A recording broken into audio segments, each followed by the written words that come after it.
Satuan Pendidikan mengembangkan budaya refleksi berbasis data. Silakan Bapak Ibu berefleksi, bisa dengan rapor pendidikan atau dengan hasil evaluasi.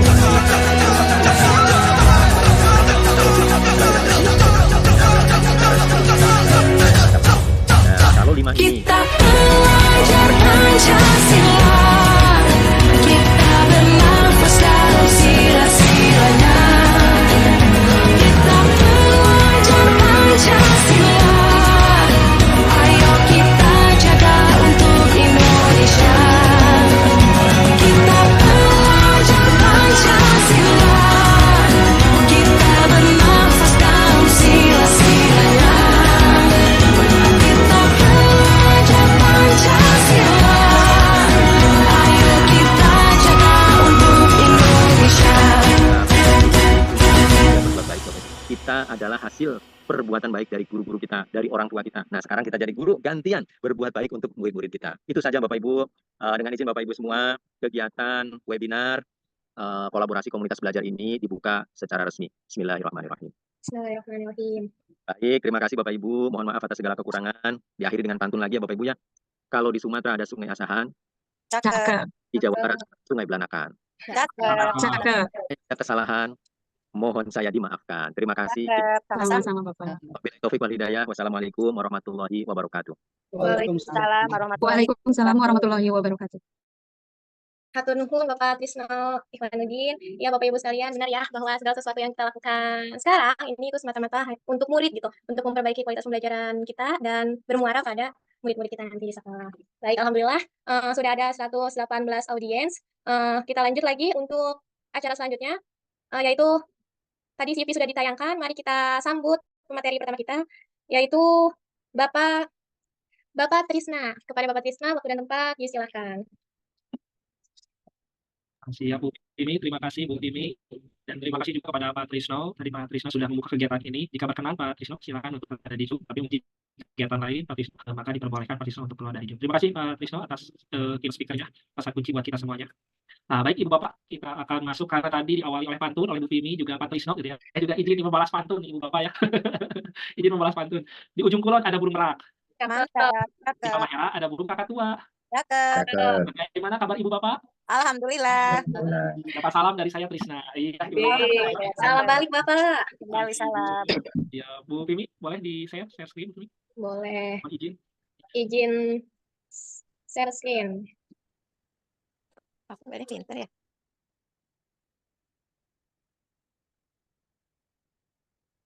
Nah, baik Ibu Bapak, pada kesempatan kali ini kita akan sama-sama membahas Ibu Bapak ya, bagaimana implementasi kurikulum merdeka di satuan pendidikan. Karena tentunya dengan kemarin Ibu Bapak ya sudah dikeluarkan kebijakan yang terbaru tentang Permendikbudristek yang nomor 12 tahun 2024 itu kan menjadi ada yang berpikir bahwa itu kurikulum nasional gitu Bapak ya. Tapi tetap Ibu Bapak itu maksudnya dalam artian kurikulum merdeka yang dinasionalisasikan Ibu Bapak ya.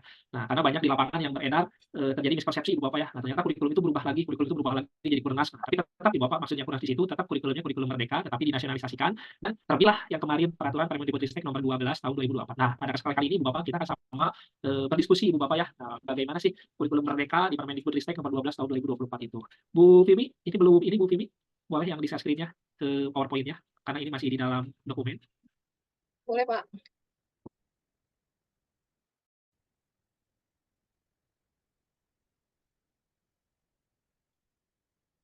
Oh masih di dalam dokumen ya, bentar. Belum dibuka Bu ini. Iya siap. Sudah ya Pak? Sudah ada Ibu. Nah, baik ini Ibu Bapak, boleh Bu Vimi ke yang kedua. Siap, bentar Pak. Nah, ini Ibu Bapak, inilah akhirnya kurikulum merdeka ini Ibu Bapak tidak lepas dari potret pendidikan Indonesia pada saat ini Ibu Bapak ya. Nah, ini yang pertama jika kita lihat dari hasil PISA yaitu Program for International Student Assessment Ibu Bapak ya. Jika kita bandingkan Ibu Bapak dari tahun kemarin Ibu Bapak ya, di tahun 2000 yang kemarin yang terbaru tahun 2022 ini mohon maaf Ibu Bapak ya saya ada sedikit typo. Ini mohon maaf. Nah, ternyata meskipun dari tahun sebelumnya sampai tahun yang terakhir 2022 kita ada kenaikan tetapi naiknya terlalu signifikan Ibu Bapak ya. Nah, ini tentunya bisa kita rasakan juga Ibu Bapak ya melihat dari hasil rapor pendidikan kita. Selanjutnya yang kedua Ibu Bapak, nah ini terjadinya learning loss Ibu Bapak ya. Kemarin kita pandemi. Nah, saya juga berdiskusi juga Ibu Bapak, ternyata efek pandemi ini sampai sekarang masih sangat terasa Ibu Bapak ya. Nah, coba Ibu Bapak ada yang ingin memberikan pendapatnya Ibu Bapak. Nah, apakah di satuan Ibu Bapak kemarin setelah terjadi pandemi, kemarin setelah learning loss itu, nah, efeknya masih terasa tidak Ibu Bapak sampai saat ini? Mungkin ada satu orang yang mau bercerita? Apakah ada yang berkenan? Bu Meli, nah ini Bu Meli. Coba Bu Meli silahkan boleh. Bagaimana tuh? Apakah efek pandemi, efek learning loss itu masih terasa Bu atau gimana tuh di satuan pendidikan Ibu? Ya, izin Ibu Bapak, benar sekali. Learning loss pada saat pandemi itu sangat terasa dan itu berbekas. Bahkan hampir di 3 tahun ini, anak-anak masih ada yang belum dapat beradaptasi dengan pembelajaran di kelas yang seharusnya. Jadi contohnya, ketika dia belajar pembelajaran jarak jauh di kelas 1 dan sekarang kelas 3, nah di kelas 3 itu dia tidak bisa mengikuti pembelajaran kelas 3. Jadi dia masih ada yang kemampuannya itu masih kelas 1, ada yang belum lancar baca, kemudian ada yang masih bingung menulis angka 3, 6 gitu. Ada yang masih bingung seperti itu dan itu berlaku dengan anak kelas atas. Pada saat dia PJJ-nya itu kelas 3, sekarang kelas 6, kelakuannya itu udah kayak kelas 3 aja. Jadi budaya belajar di kelasnya juga belum bisa mencerminkan anak kelas 6 gitu. Dari mulai kemandirian, tanggung jawab, juga dari kompetensi kognitifnya juga sama. Jadi ada waktu yang hilang dan mereka itu belum terutama guru di kelas belum bisa menyatukan jembatan itu gitu. Sehingga karena sekarang ada yang kurikulum 2013 juga ada yang primer, banyak sekolah yang kesulitan untuk menjembatani learning cost itu sehingga mereka lebih terkesan memaksakan murid itu pokoknya harus selesai, harus beres, harus bisa materi di kelas saat ini gitu. Itu ya Pak ya yang saya alami di satuan pendidikan saya. Iya, terima kasih Bu Meli sudah berbagi cerita Ibu Meli ya. Ini tentunya Ibu Bapak yang tentunya masih kita juga mungkin Ibu Bapak bersama, saya juga berdiskusi dengan yang lain bagaimana tadi Bu Meli juga ya di sekolahnya juga bagi anak yang kelas 3 kemarin mengalami learning loss, ternyata anak kelas 3 sekarang juga mereka di satuan pendidikan Bu Meli merasa kesulitan juga Bu Meli ya dalam mengikuti pembelajarannya. Kalau di speaker tadi itu dah ya mah. Ini. Nyari yuk. Nah, itu Ibu Bapak, nah, itu yang pertama mengenai paket pendidikan Indonesia kita yang kedua. Selanjutnya yang ketiga Ibu Bapak, nah ini mengenai kompetensi. Nah, seperti yang kita ketahui juga bahwa kompetensi itu kan tidak hanya masalah kognitif, sikap, dan psikomotor Ibu Bapak ya, tetapi yang paling penting ada value, ada nilai Ibu Bapak, nilai yang melengkapi kompetensi murid itu. Dan tentunya Ibu Bapak, nah sehinggalah dari potret pendidikan kita ini, nah maka lahirlah perlu disesuaikan. Boleh Bu Vini ke slide selanjutnya. Nah, jadi dengan potret seperti itu makanya kita perlu menyesuaikan dengan adanya perubahan kurikulum. Nah, yang jadi pertanyaannya kenapa kurikulum itu harus dirubah gitu kan Ibu Bapak ya? Kenapa kurikulum itu harus dirubah?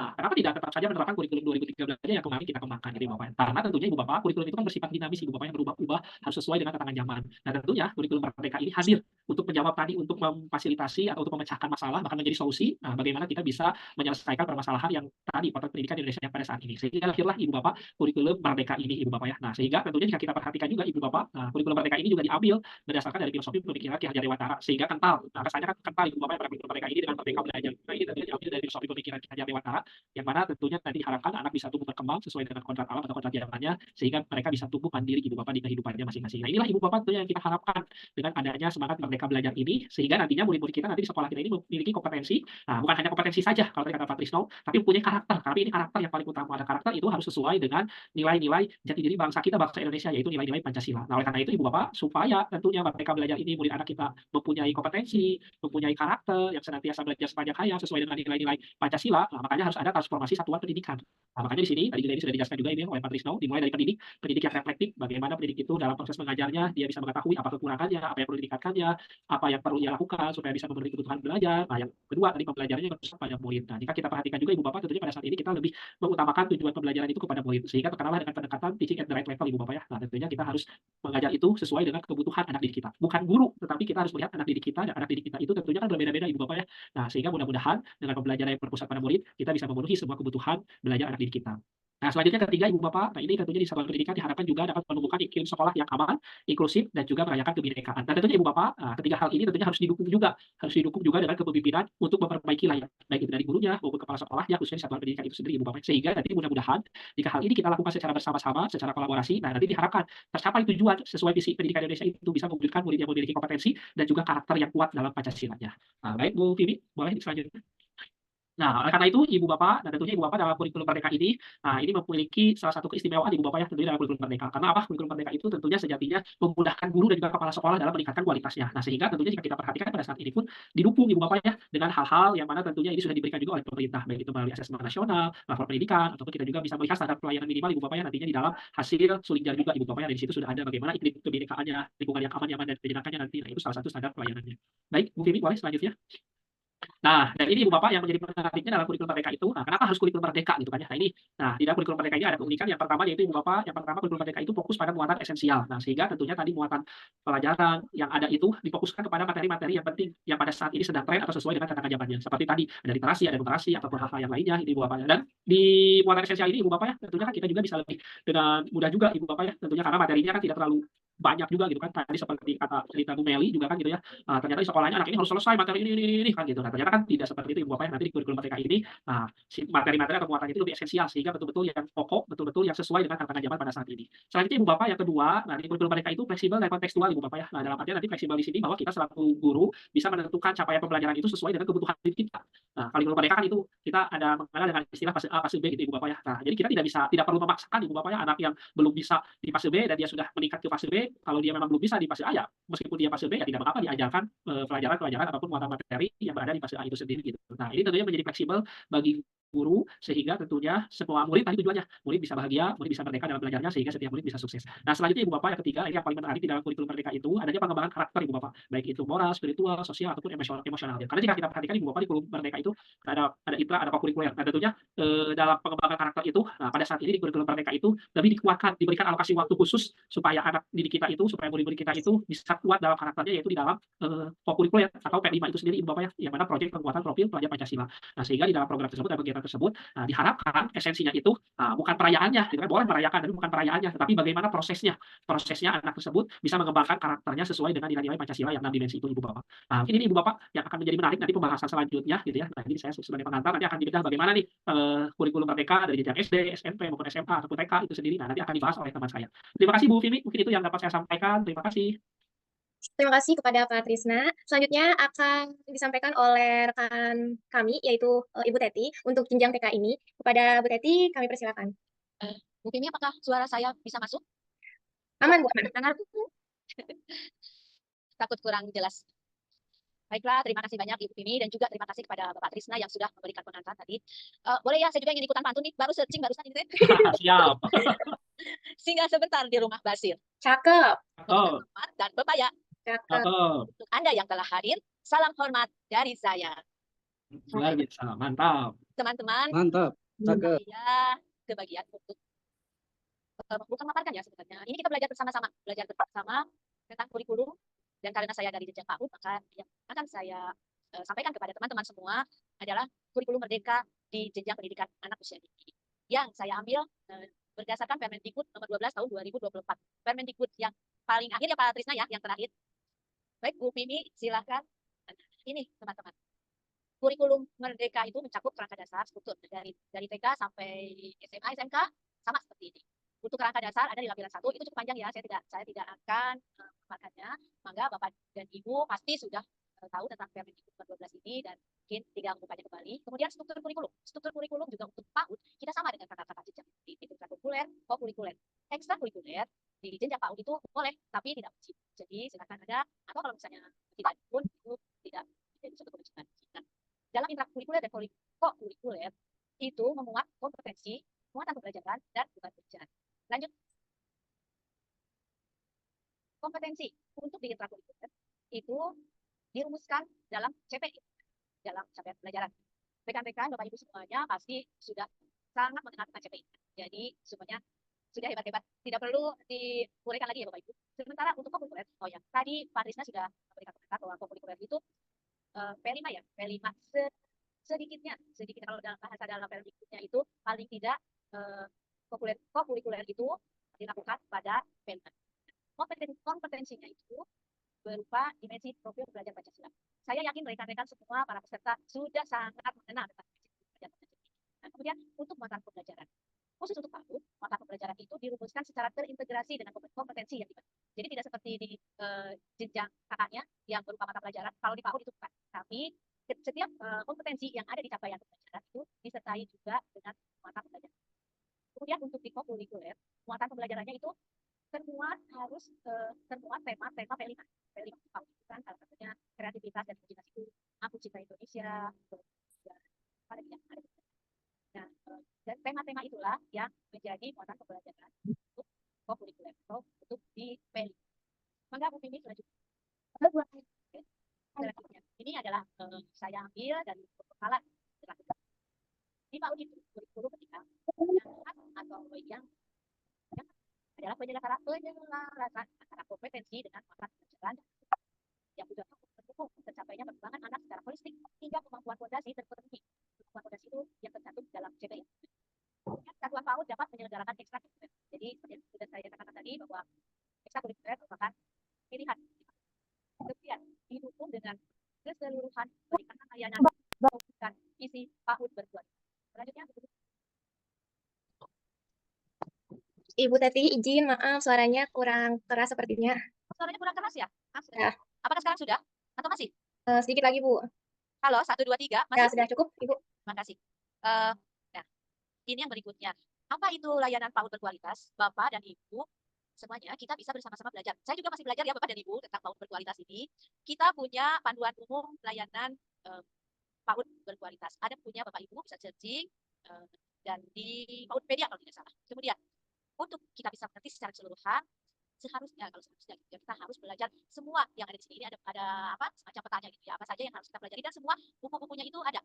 Misalnya seri elemen 1 tentang proses pembelajaran yang berkualitas. Itu sudah ada ya Bapak dan Ibu, jadi semuanya bisa mendownload. Saya sendiri pun saya masih mempelajari. Buku yang segini banyak ya Bapak Ibu. Wah, masih saya pelajari. Belum selesai ya.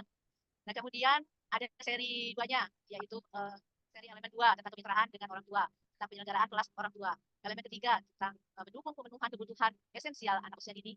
Kemudian seri keempatnya tentang perencanaan, lingkungan belajar inklusif, kriteria minimum sarana prasarana, dan juga lingkungan belajar partisipasi. Nah, saya hanya ingin menyampaikan highlight dari buku pedoman umum tentang PAUD berkualitas ini, Bapak dan Ibu. Jadi inti dari layanan PAUD, pertama, memahami mengenai profil peserta didik yang perlu dicapai di akhir partisipasi di PAUD. Jadi Bapak dan Ibu, kalau yang dari PAUD, dari jenjang PAUD, dari TK, dan seterusnya, pasti mengenal STPPA.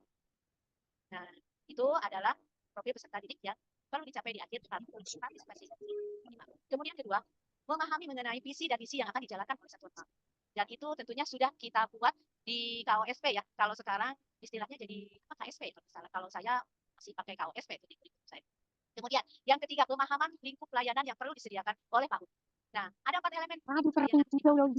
Pertama, kualitas proses pembelajaran. Tadi saya sudah sebutkan Bapak dan Ibu buku panduannya ada ya, kita tinggal download atau kemungkinan Bapak dan Ibu sudah punya dan sudah mempelajarinya. Mungkin malah lebih tahu dibanding saya ya Bapak dan Ibu.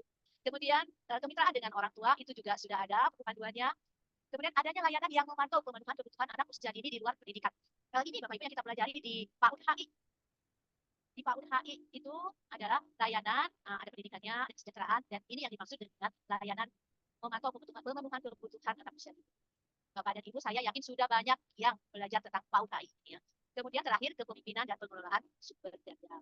Bapak dan Ibu, sekali lagi, saya, maaf, Bu Bibi itu anjlok. Nah, saya lagi, saya ini memaparkan atau menyampaikan kepada Bapak Ibu untuk ya, belajar bersama Bapak Ibu.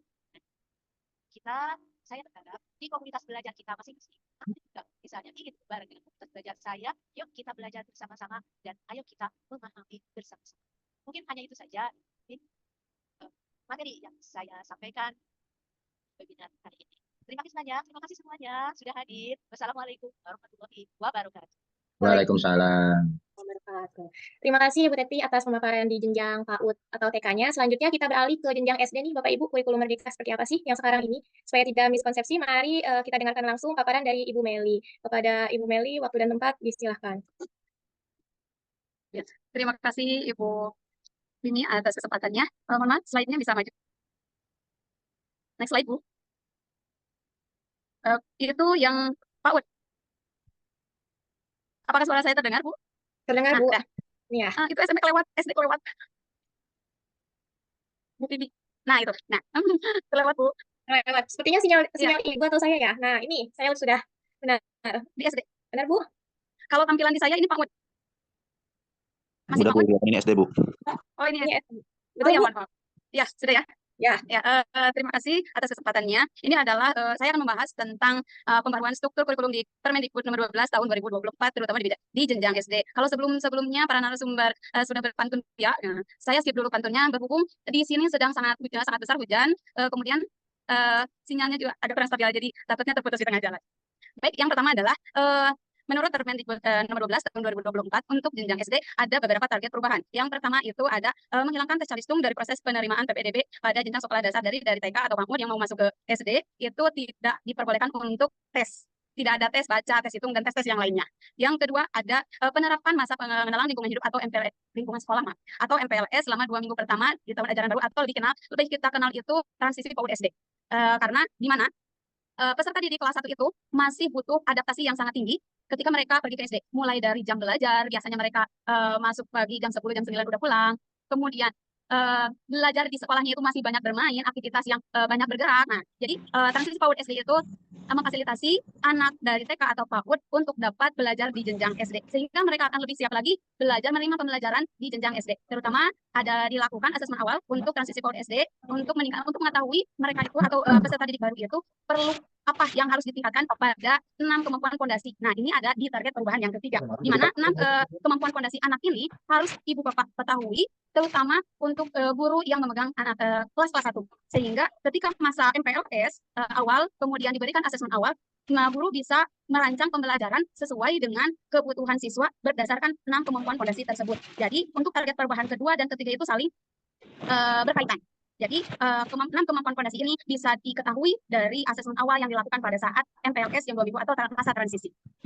Bisa next slide, Bu.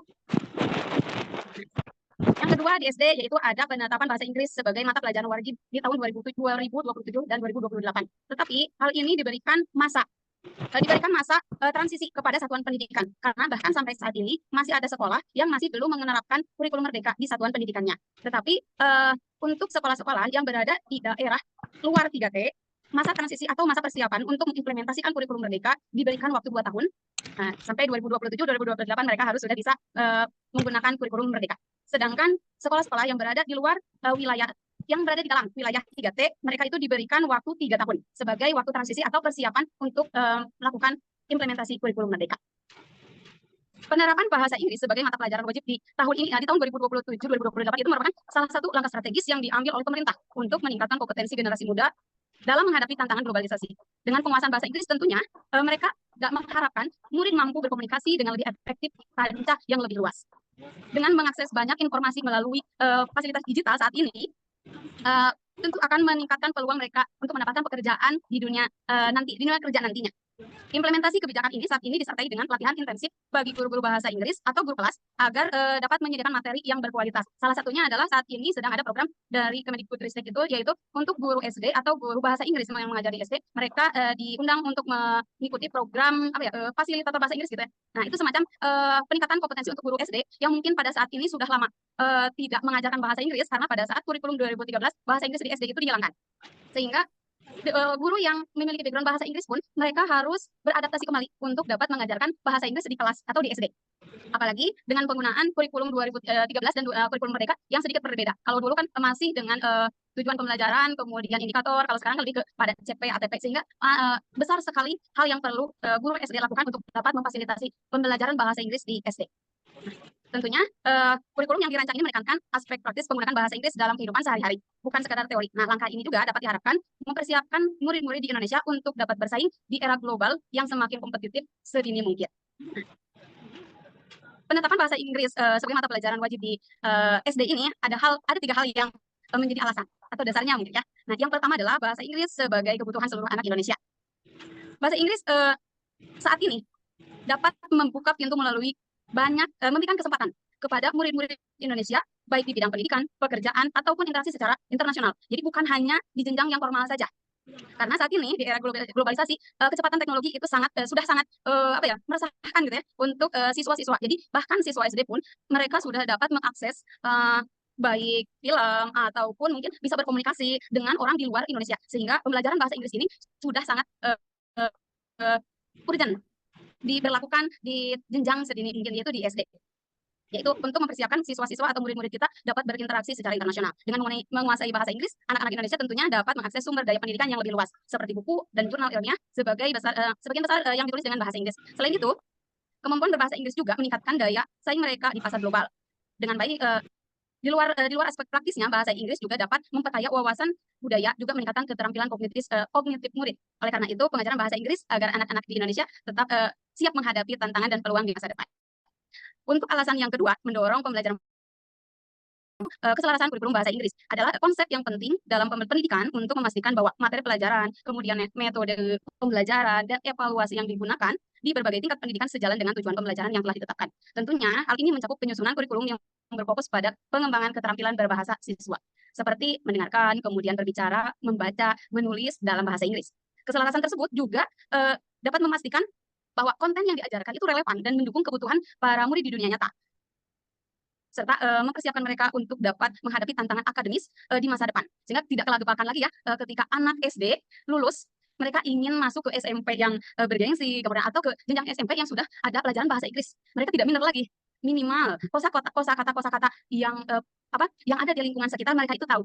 Meskipun mungkin kalau tidak dibiasakan untuk berbicara, ada pelafalan-pelafalan yang kurang tepat. Tetapi dengan membiasakan mereka untuk mengetahui dan belajar untuk berbicara bahasa Inggris, mereka sudah tidak akan merasa rendah diri lagi ketika mereka masuk ke SMP. Karena dasar pembelajaran bahasa Inggrisnya sudah didapatkan di jenjang SD.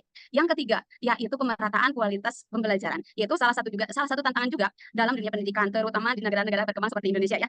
Pemerataan ini bertujuan untuk memastikan bahwa setiap murid itu terlepas dari latar belakang sosial, ekonomi, lokasi geografis, ataupun kondisi siswa di keluarga itu masih tetap memiliki akses yang setara dengan pendidikan yang berkualitas. Hal ini tentunya dapat dicapai melalui berbagai cara, termasuk penyediaan fasilitas dan sumber daya yang memadai di setiap sekolah, pelatihan guru secara berkelanjutan, serta pengembangan kurikulum yang inklusif dan relevan. Teknologi juga memainkan peran penting dalam pemerataan ini. Dengan langkah ini diharapkan setiap anak atau setiap murid di Indonesia memiliki peluang yang sama untuk meraih keberhasilan baik secara akademis ataupun untuk pengembangan diri mereka di masa depan secara optimal. Jadi Ibu Bapak, kenapa pemerintah memberlakukan bahasa Inggris sebagai mata pelajaran wajib di kurikulum merdeka? Karena hasil bukti atau kenyataan di lapangan ketika bahasa Inggris dihilangkan pada saat di kurikulum 2013, banyak sekolah SMP yang merasa kesulitan untuk mengajarkan bahasa Inggris kepada anak-anak didik di kelas 7. Kenapa begitu? Karena mereka tidak diberikan dasar untuk belajar bahasa Inggris di SD-nya gitu. Mungkin kebanyakan gitu atau sebagian besar itu terjadi di sekolah-sekolah negeri ya. Karena kalau di sekolah swasta itu pasti pembelajaran bahasa Inggris sudah termasuk pada salah satu pembelajaran mulok mungkin ya. Jadi ada tambahannya. Tapi untuk sekolah-sekolah negeri SD rata-rata pada saat diberlakukan kurikulum 2013 maka pembelajaran bahasa Inggris dihilangkan. Nah, Ibu Bapak mungkin ketika pembelajaran bahasa Inggris di tahun 2027-2028 wajib diadakan di seluruh satuan pendidikan, maka struktur kurikulum di KOSP Ibu Bapak wajib mencantumkan bahasa Inggris dan ada tambahan 1 JP. Jadi 1 minggunya anak-anak akan belajar 3 JP untuk pembelajaran bahasa Inggris. Kedudukan bahasa Inggris akan sama dengan bahasa Indonesia ataupun dengan materi IPAS, materi PKN, dan PAI, dan sebagainya. Jadi sudah bukan pilihan lagi seperti saat ini ya. Kalau saat ini ketika sekolah memperlakukan kurikulum merdeka di sekolahnya, bahasa Inggris masih menjadi pilihan. Boleh dilaksanakan atau boleh dimasukkan ke dalam kurikulum satuan pendidikannya, boleh tidak. Dan ketika banyak sekolah yang memasukkan bahasa Inggris ke dalam KOSP-nya, struktur kurikulum di KOSP-nya, masih banyak yang mengajarkan sebisanya guru itu. Jadi karena pembelajaran bahasa Inggris di SD dibebankan pada wali kelas, tidak di guru mapelkar. Maka daripada itu perubahan signifikan pada pelajaran bahasa Inggris yang menjadi mata pelajaran wajib di SD perlu digawangi terutama oleh guru-guru SD yang tidak memiliki background bahasa Inggris. Karena rata-rata yang menjadi guru SD itu background-nya PGSD.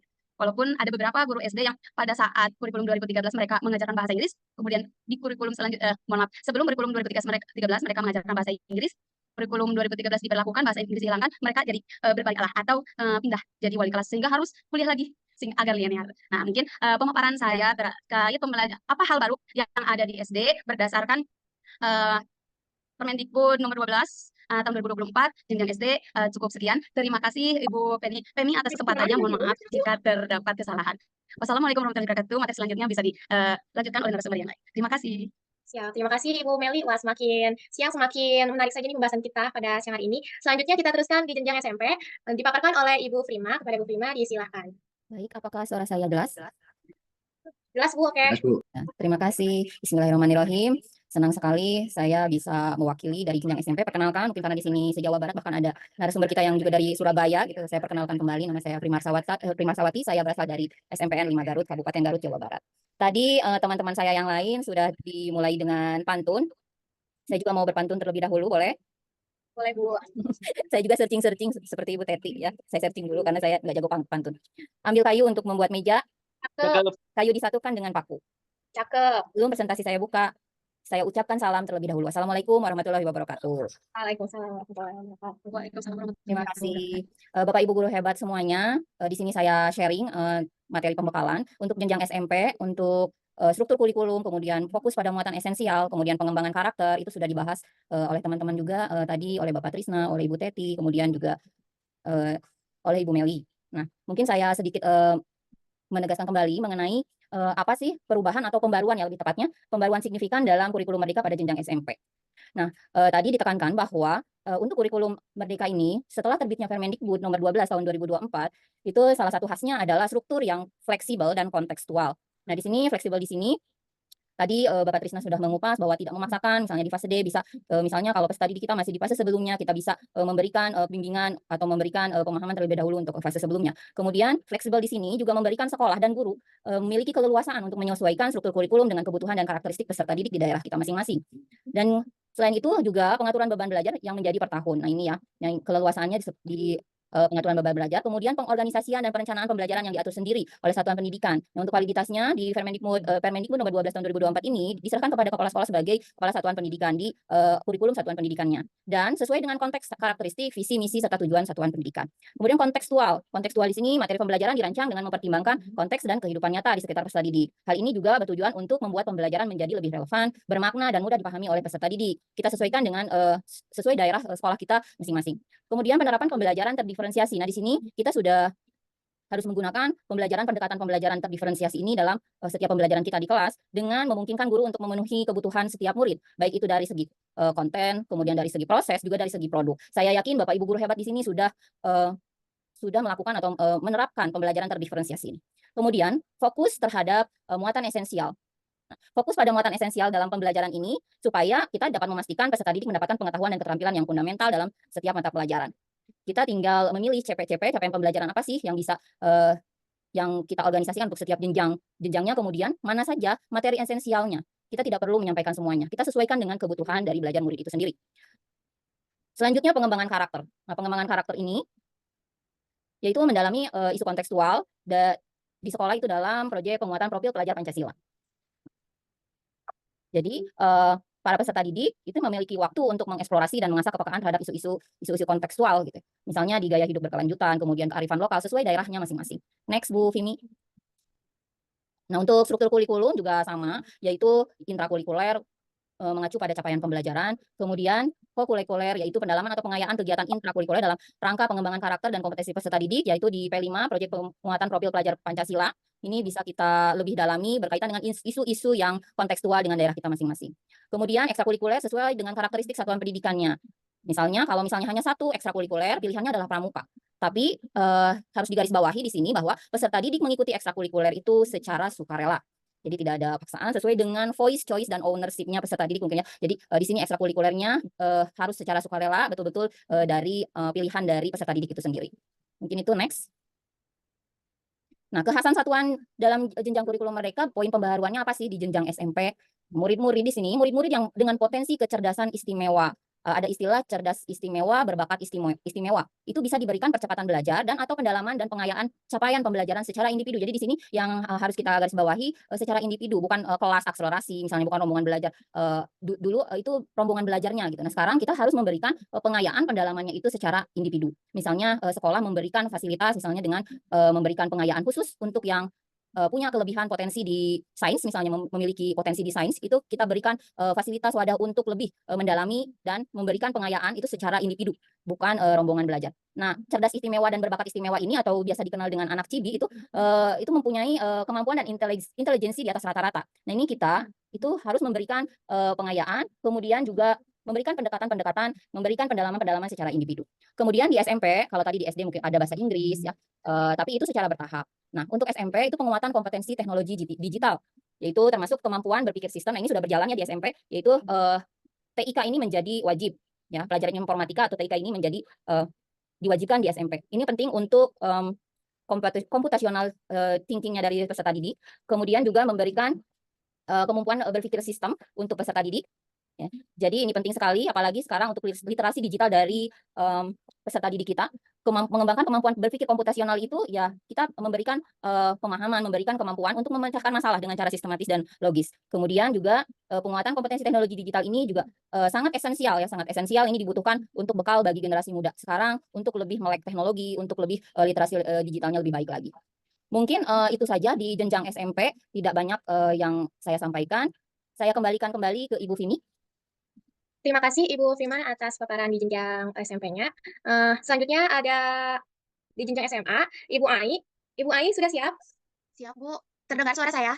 Siap terdengar. Ibu Ai dipersilahkan. Baik, terima kasih Ibu Vini dan salam untuk semua peserta yang ada. Terima kasih yang sudah berkenan hadir di tengah-tengah kesibukannya dalam kegiatan webinar kolaborasi penggerak bergema batch 2 Kemendikbudristek yang diselenggarakan oleh Badan Layanan Platform Teknologi BLPT.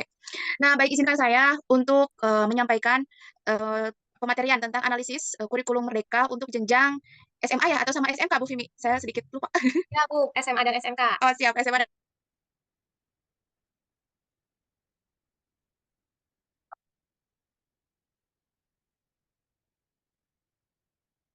Bu Ai.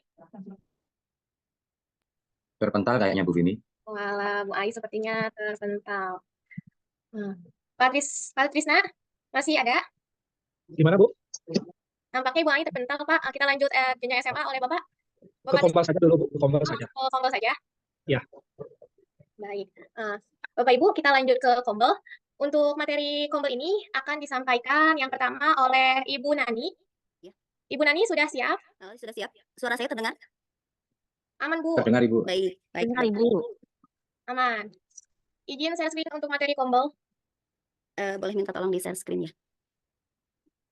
Sudah ada, Bu? Baik, ada. Baik.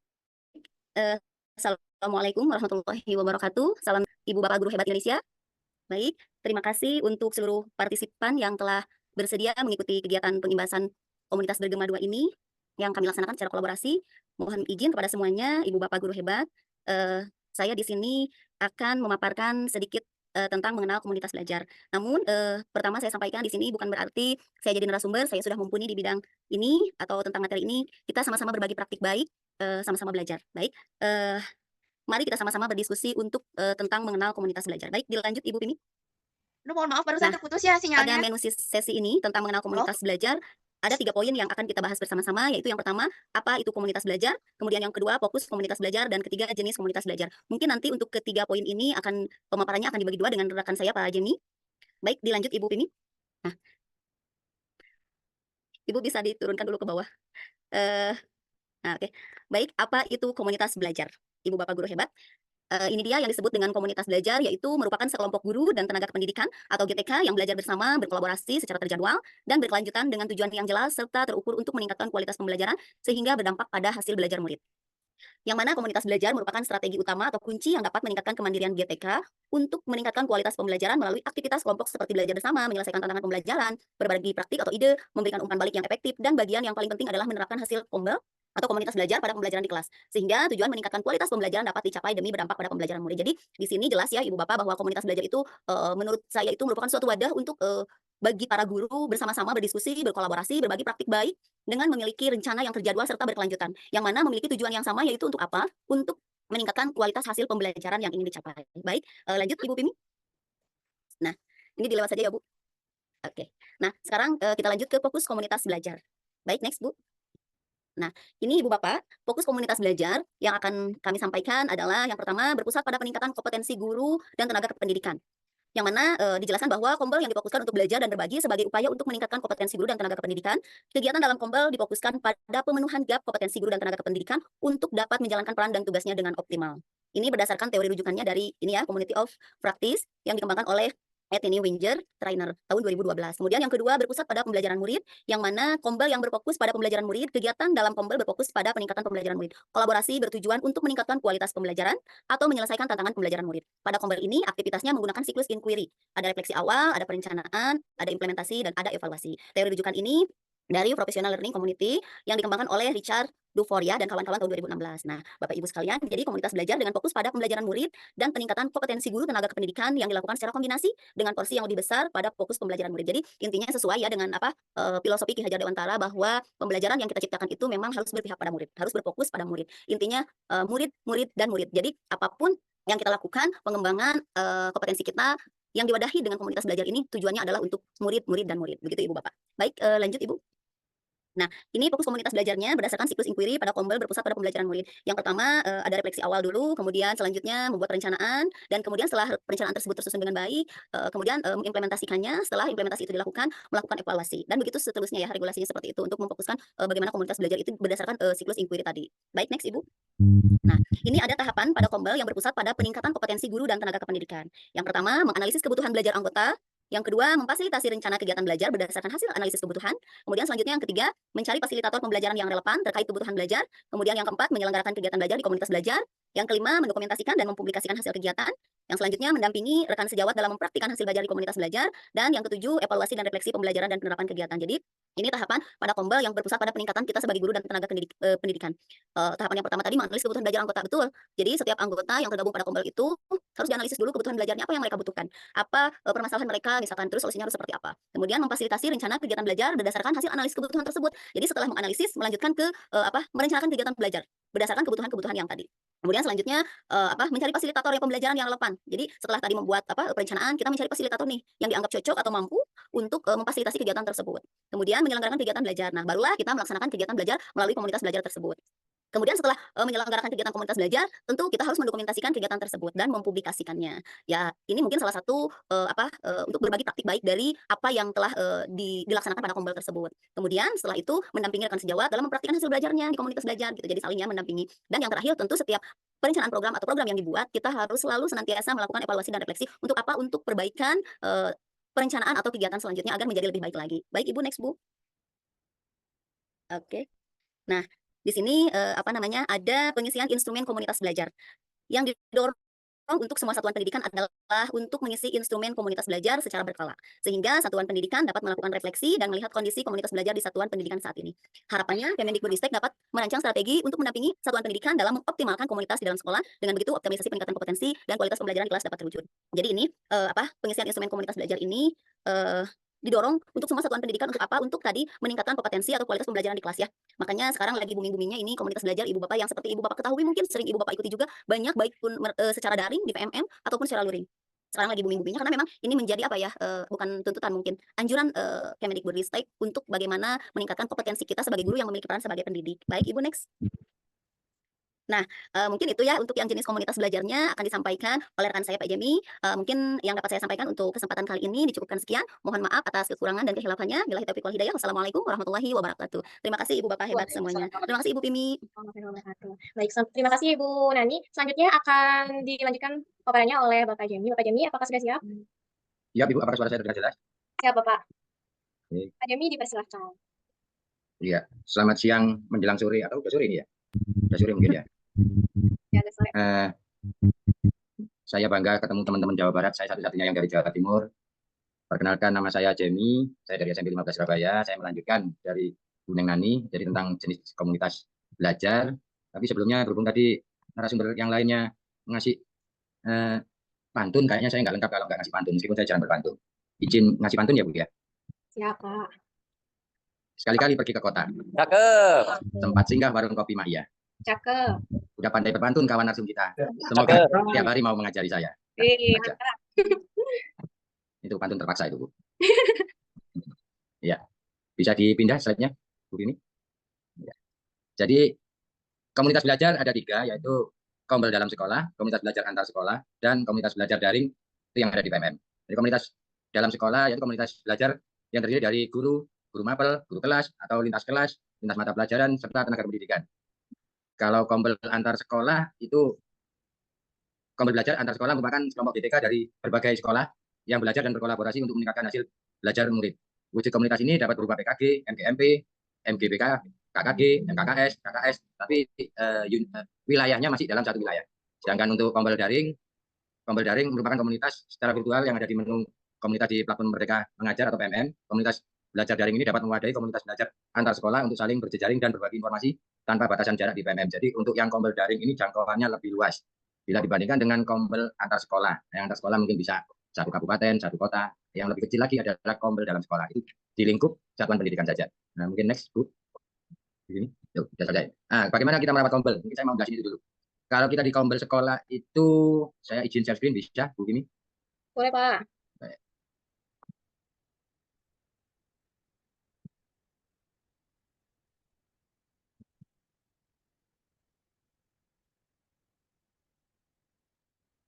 Apakah sudah terlihat, Bu? Belum? Belum Pak. Sudah Pak. Terlihat, Bu? Ya, Sudah. Ini saya menjelaskan dulu perbedaan Kombel antar sekolah dan Kombel daring.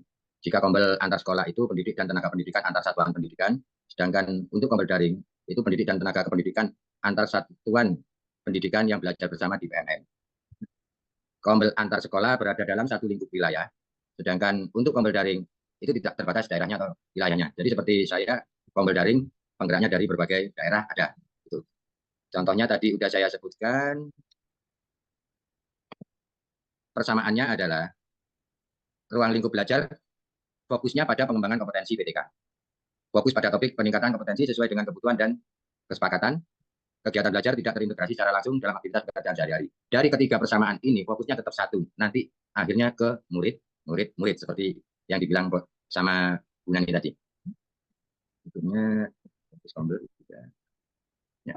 Fokus komunitas belajarnya yang berpusat pada peningkatan kompetensi GTK, yaitu menganalisa kebutuhan belajar anggotanya, memfasilitasi rencana kegiatan belajar berdasarkan analisis, mencari fasilitator pembelajaran yang relevan terkait kebutuhan, menyelenggarakan kegiatan belajar di komunitas belajar, mendokumentasikan dan mempublikasikan hasil kegiatan, mendampingi rekan sejawat dalam mempraktikkan hasil belajar di kombel, evaluasi dan refleksi pembelajaran dan penerapan kegiatan. Jadi evaluasi dan refleksi itu sangat penting, bukan hanya dalam pembelajaran, tapi di dalam kombel kita juga perlu melakukan itu. Itu untuk apa sih? Sebenarnya itu untuk melihat capaian kita sampai mana, kita bagaimana perkembangannya, itu semuanya ada di situ.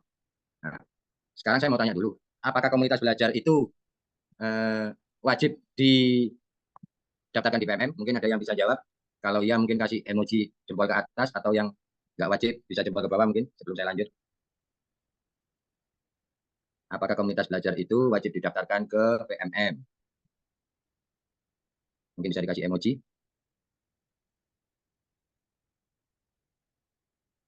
Kalau ke bawah nggak wajib, kalau ke atas wajib, gitu ya? Atau sebaliknya? Kalau jempol ke atas tidak wajib, jempol ke bawah wajib. Mana nih? Jangan-jangan ketiduran semua? Halo? Halo. Tidak wajib. Wajib. Ada yang wajib, ada yang tidak wajib. Tidak wajib, tidak wajib. Nah, ini yang jawab dua ini. Kalau ini, wajib dan tidak wajib. Ya, jadi kombel itu, komunitas belajar itu tidak harus didaftarkan di PMM. Terutama untuk komunitas belajar dalam sekolah. Jadi tidak wajib. Jadi Bapak Ibu kalau punya komunitas belajar dalam sekolah, tidak wajib didaftarkan di PMM juga tidak apa-apa. Yang penting kegiatannya jelas, kegiatannya terarah, kegiatannya terjadwal, itu sudah cukup. Dan yang pasti terakhir harus ada evaluasinya. Terus bagaimana kalau kita mau mendaftarkan kombelnya ke PMM?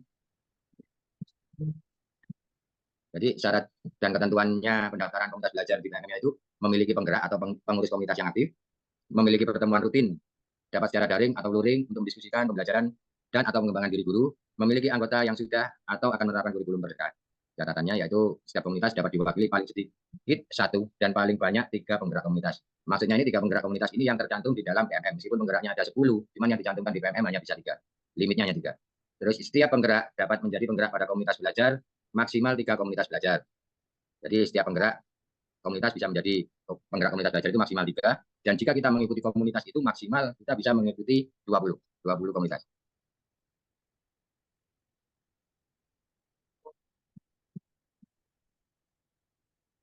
Yang perlu dipersiapkan sebelum mendaftarkan komunitasnya di PMM yaitu pastikan pengurus atau penggerak komunitas belajar yang akan didaftarkan minimal mengerjakan topik kurikulum merdeka hingga aksi nyata sebagai syarat untuk melakukan pendaftaran. Itu syarat utamanya itu. Kalau belum melakukan aksi nyata maka tidak bisa mendaftarkan kombelnya di PMM. Nama pengurus atau nama penggeraknya hanya boleh 3. Terus disiapkan juga nama dan logo komunitas belajarnya. Pastikan nama komunitasnya berbeda dengan komunitas yang sudah ada di PMM.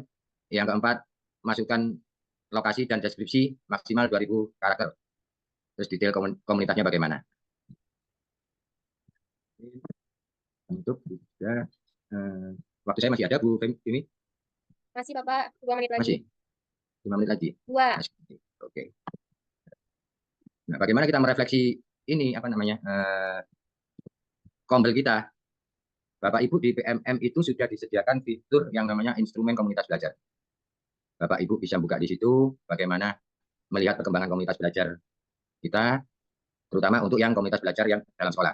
Jadi nanti yang bisa mengisi itu adalah kepala sekolah. Instrumennya itu antara lain berisi, sebentar saya share lagi. Ini ada contoh. nama kepala sekolahnya Pak Ahmad Siddiq. Sekolahnya ini, instrumennya yang perlu diisi di dalam PMM itu. Yang pertama, apakah satuan pendidikan Anda memiliki komunitas belajar dalam sekolah? Jika belum ada, ya dipilih belum. Jika sudah ada, pilih sudah ada. Gitu. Dijawab apa adanya. Terus yang kedua, mengapa satuan pendidikan Anda belum memiliki komunitas belajar? Di situ sebenarnya sudah disediakan juga jawabannya. Bapak Ibu tinggal memilih aja Bapak Ibu kepala sekolah. Nanti setelah ini semua diisi, termasuk yang meskipun yang sudah, nanti ada hasil rekapnya. Nah, seperti ini nanti hasil rekapnya belum ada. Bagaimana waktu pelaksanaan komunitas tersebut, kegiatan dilakukan rutin setiap minggu sekali. Ya, ini merupakan refleksi. Refleksinya seperti ini. Dari rekap yang tadi sudah kita isi, nanti muncul rekapnya. Setelah rekap ini, baru nanti ada peta kemajuan komunitas belajar. Jadi Bapak Ibu bisa melihat dari panduan tanda kemajuan komunitas belajar Bapak Ibu di sekolah. Jadi bagaimana sih frekuensi komunitas belajar Bapak Ibu di sekolah? Nah, di sini ada kalau merah, sekolah belum memiliki komunitas belajar. Kalau kuning, komunitas belajar dilakukan sewaktu-waktu ketika dibutuhkan, jadi belum rutin atau kalau lagi pengen aja sih, kayak gitu. Terus yang hijau mulai berkembang lagi, komunitas belajar sudah terjadwal rutin, namun belum dilakukan per minggu. Begitu seterusnya. Ini merupakan evaluasi untuk komunitas belajar untuk tetap eksis, tetap menjadi baik, dan nanti dampaknya pun akhirnya berdampak pada kompetensi gurunya juga, dan tentunya di anak didik kita. Mungkin itu saja, Bu Bimi. Siap. Hatur nuhun Bapak Demi dan Ibu Sami-sami. Nani yang sudah memaparkan materi tentang Kombel ini. Mudah-mudahan tidak puas ya Bapak Ibu, sehingga bisa menggali terus informasi-informasi terkini mengenai Kombel. Baik, karena yang paparan SMA tadi sempat ada gangguan, maka kita lanjut untuk kurikulum merdeka di SMA ya Bapak Ibu. Bu Ai, Ya, apakah siap, Bu. sudah? Ya. Oke, izin share screen. Sudah ada? Ada.